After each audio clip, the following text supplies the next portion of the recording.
महादेव आणि माता पार्वती यांचा पुत्र श्री गणेश यांच्या जन्माची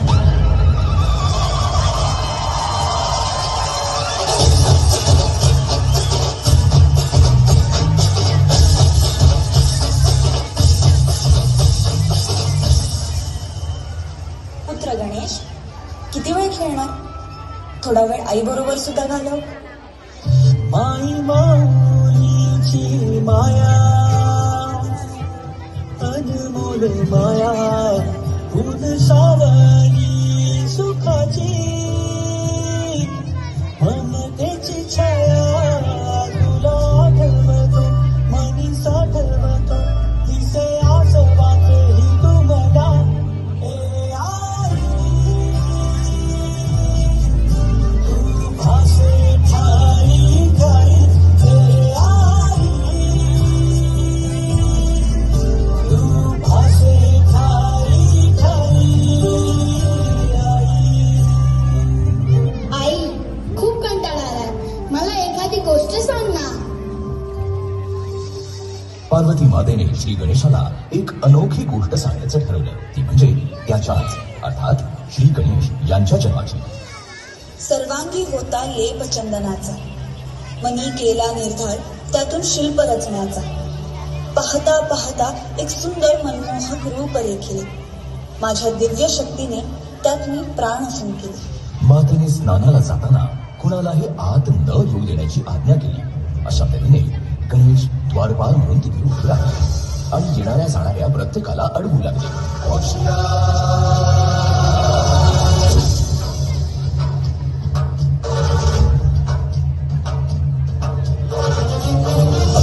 जेव्हा महादेव अवतरले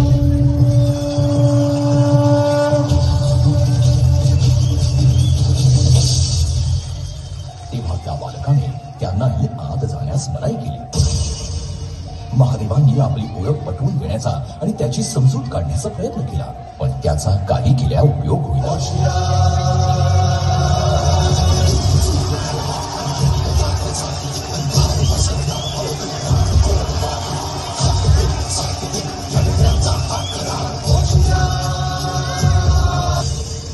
अखेर यांचा वाद हा मृता शिगेला पोहोचला आणि शिवशंकरांनी रागाच्या भरात त्या द्वारपालाचा शिरच्छेद केला.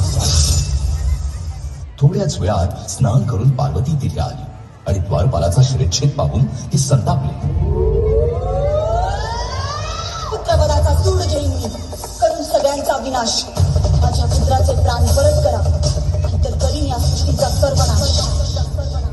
हा हाहाकार पाहून सर्व देव घाबरले. त्यांनी शिवशंकरांना जाऊन विनंती.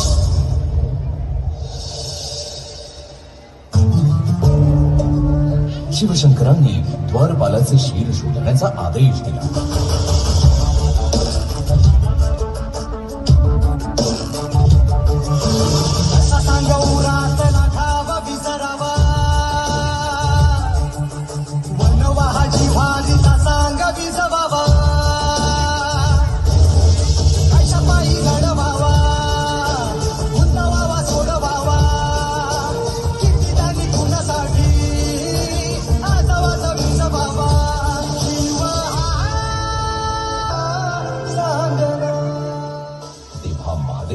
तुम्हाला जो पहिला प्राणी दिसेल त्याचा शिर कापून आणा.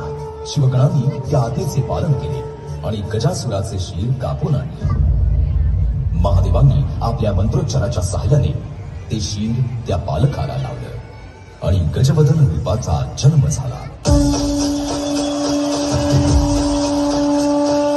पार्वतीने दिली विघ्नहत्याची उपाधी.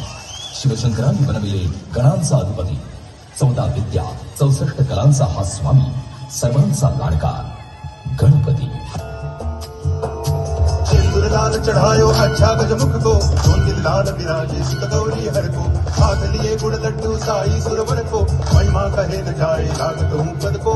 जय देव जय देव जय जय श्री गणराज विद्या संदाता, धन्य तुम्हारो दर्शन मेरा मन रमता. जय देव जय देव.